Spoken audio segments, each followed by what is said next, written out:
கடந்த 60 ஆண்டுகளுக்கு மேலாக திராவிட இயக்கம் இந்த மண்ணில் மான உணர்ச்சியை ஊட்டி கொண்டு வந்திருக்கிறது. சில பேர் கேட்பாங்க, என்னங்க திராவிடம் திராவிடங்கிறீங்களே, நாங்கள்லாம் தமிழர்கள், திராவிடம் எதற்குன்னு கேட்பாங்க. அப்படி கேட்கக்கூடிய தற்கொலைகளை பார்த்து சொல்லுங்கள், 4-5 தலைமுறையா என் தாத்தா பாட்டி படிக்கல, எங்க அப்பா அம்மா படிக்கல, முதல் தலைமுறை பட்டதாரியா நான் படிக்க வந்திருக்கிறேன். இந்த 4 தலைமுறை கேப் இருந்ததுல, அந்த கேப்ல பள்ளிக்கூடத்துக்கு போய் படின்னு எந்த கடவுளும் சொல்லல. பள்ளிக்கூடத்தை கட்டி வைக்கிறேன், கல்லூரியை கட்டி வைக்கிறேன், வந்து கல்லூரியில வந்து படின்னு எந்த ஜாதி தலைவர்களும் சொல்லவில்லை. எந்த பள்ளியையும் எந்த கல்லூரி கட்டிடத்தையும் எந்த மத போதகர்களும் உண்டு பண்ணவில்லை. அப்படியே உண்டு பண்ணி இருந்தாலும் இன்னாருக்கு என்று வகுத்து வைத்திருந்தார்கள். ஒரு சித்தாந்தம் மட்டும்தான் பள்ளிக்கூடத்தை உருவாக்கி கல்லூரியை உருவாக்கி கடையோடியில் இருக்கும் மக்களின் கரங்களை பற்றி கொண்டு போய் உனக்கும் தான் பள்ளிக்கூடம், நீயும் தான் படி என்று சொன்னது. அந்த சித்தாந்தத்தின் பெயர் தான் திராவிடம். அந்த திராவிடத்தை என் உயிர் மூச்சு உள்ளவரை உயர்த்தி பிடிப்பேன் என்று அந்த தற்கோர்களிடம் சொல்லுங்கள். நல்லா யோசிச்சு பாருங்க. 4 தலைமுறையா காவடி எடுத்தோம், பால் குடத்தை எடுத்தோம், எந்த கடவுளாவது இறங்கி வந்து கல்லூரி வாசலை மிதிச்சு கல்வியை கற்றுக்கொள்ளுங்கள் என்று இந்த புத்தகத்தை நூலை நம் கையில் கொடுத்ததா? எந்த ஜாதி தலைவராவது சொன்னார்களா? எந்த மதவாது போதகம் செய்ததா? இந்த திராவிட இயக்கம் மட்டும்தான் சொன்னது. திராவிட இயக்கம் மட்டும்தான் கேட்டது. நீங்கள் கட்டி வைத்த மத புராண இதிகாசங்களை எல்லாம் கட்டுடைத்தது இந்த திராவிட இயக்கம் தான். ஐயா தான் கேட்கிறாரு. நல்லா யோசிச்சு பாருங்க. கோயில் கட்டுறதுக்கு கல் தூக்குறதுல இருந்து சிமெண்ட் தூக்குல இருந்து மண்ணு தூக்குறதுல இருந்து எல்லாம் ஏன் பிள்ளைங்க? பிசி எம்பிசி எஸ்சி எஸ்டி இனத்தை சேர்ந்த பிள்ளைங்க. ஆனா கோயிலை கட்டி முடிச்சுட்டு அதுக்கு ஒரு கல்லை செதுக்கி அதுக்கு கடவுள்னு பேரை வச்சு உள்ள தூக்கிட்டு போனதுக்கு அப்புறமா என் பிள்ளைய தாழ்த்தப்பட்டவன் நீ எட்டி மிதிக்கிற. ஐயா தான் கேட்குறாரு, ஏன்பா 10 கிலோ சிமெண்ட்டை தூக்கிட்டு போக முடிஞ்ச என்னால், 5 கிலோ கல்லை தூக்கிட்டு போக முடிஞ்ச என்னால், 20 கிலோ சிலையை தூக்கிட்டு போக முடிஞ்ச என்னால், ஒரு சொம்பு தண்ணியை தூக்கிட்டு போய் கலசத்தில் ஊற்றி கும்பிட தெரியாதா?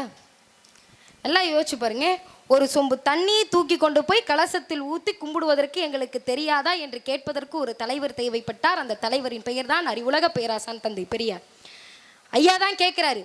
தொடர்ந்து அந்த தலைவர் கேட்ட கேள்விகள் தான், இந்த இயக்கம் எடுத்து வைத்த முன்னணி கேள்விகள் தான் இந்த தமிழ்நாட்டை மானமுள்ள தமிழ்நாடாக மாற்றி இருக்கிறது. நல்லா யோசிச்சு பாருங்க.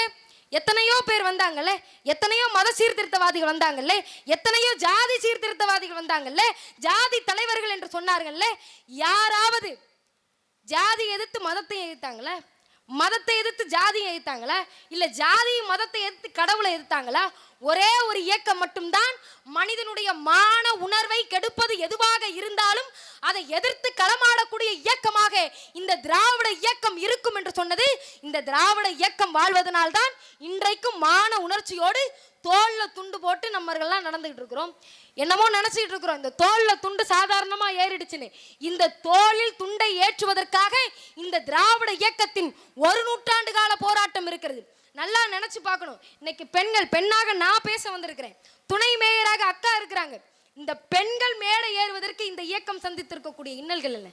நல்லா நினைச்சு பாருங்க. எத்தனையோ பேர் பேசிட்டு போயிடலாம். இன்னைக்கு எல்லாரும் பேசுறாங்க, இன்னும் பெரியார் கருப்பையை அகற்ற சொல்லிவிட்டார், நீங்கள்லாம் அகற்றி விட்டீர்களா? என்னமோ ஐயா வந்து வாங்க ஆஸ்பத்திரிக்கு வாங்க ஆப்ரேஷன் பண்ணிட்டு போங்கன்னு சொன்ன மாதிரி, கருப்பையை எடுத்துட்டு போங்கன்னு சொன்ன மாதிரிலாம் சொல்றாங்க. ஐயா என்ன சொன்னார்? கர்ப்பப்பையை தகர்த்தெறிய சொன்னார். ஆம், ஒப்புக்கொள்கிறோம், உண்மை, இல்லைன்னு சொல்லலையே. ஐயா என்ன தெரியுமா சொன்னாரு?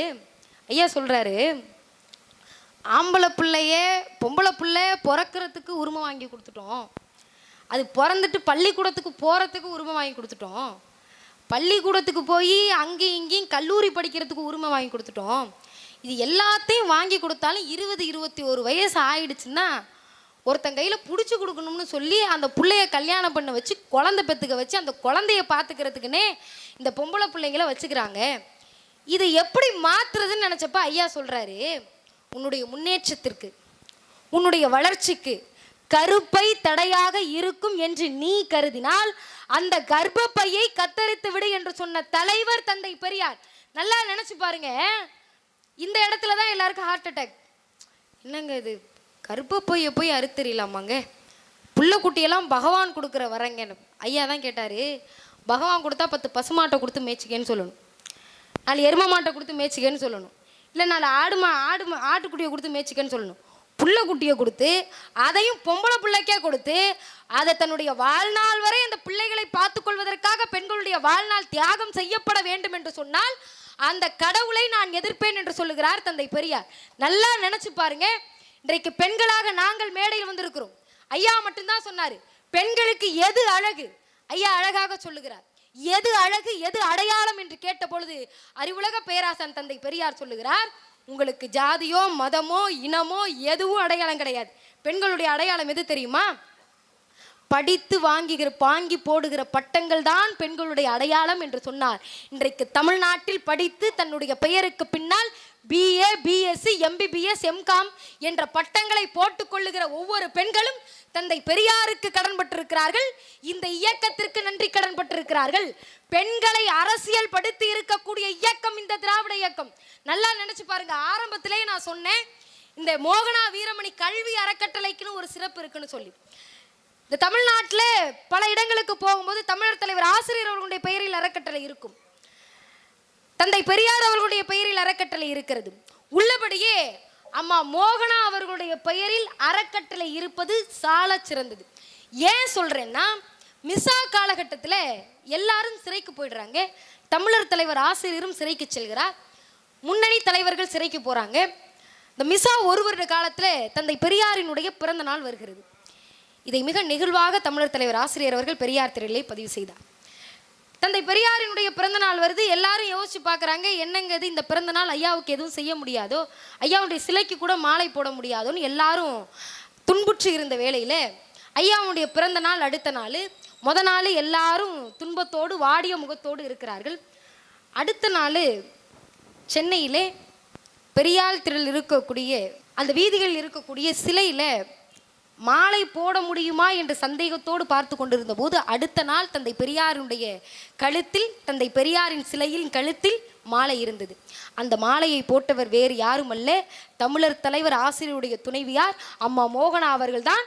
தன்னுடைய கை குழந்தைகளை அழைத்து கொண்டு போய் இரவோடு இரவாக எந்த காவல்துறைக்கும் அஞ்சாமல் தைரியத்தோடு துணிச்சலோடு நெஞ்சுரத்தோடு தந்தை பெரியாரின் சிலைக்கு மாலை அணிவித்தார் என்று சொன்னால், இந்த அரசியலைத்தான் பெண்களுக்கு இந்த இயக்கம் கற்றுக் கொடுத்தது.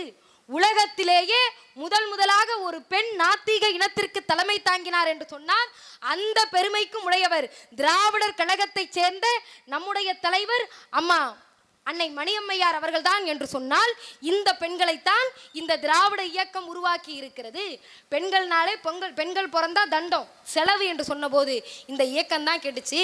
அது என்ன பொம்பளை பிள்ளை பிறந்தா செலவுங்கிற, ஆம்பளை பிள்ளை பிறந்தா வாரிசுங்கிற, என்ன பொம்பளை பிள்ளை பிறந்தா கடன் சீட்டோடையும் ஆம்பளை பிள்ளை பிறந்தா FD சீட்டோடையுமா பிறக்குது, ரெண்டும் ஒன்னா தானே பிறக்குது, இதுல என்ன நீ பேதம் கண்டுபிடிச்சேன்னு கேட்டு பொம்பளை பிள்ளைய பிறக்க வைக்கலாமா வேண்டாமா என்று பெற்றோர்களே யோசித்து கொண்டிருந்த பொழுது பெண்களை காவல்துறையில் இராணுவத்திலும் பணியமர்த்த வேண்டும் என்று தீர்மானம் போட்ட தலைவர் அறிவுலக பேராசான் தந்தை பெரியார்.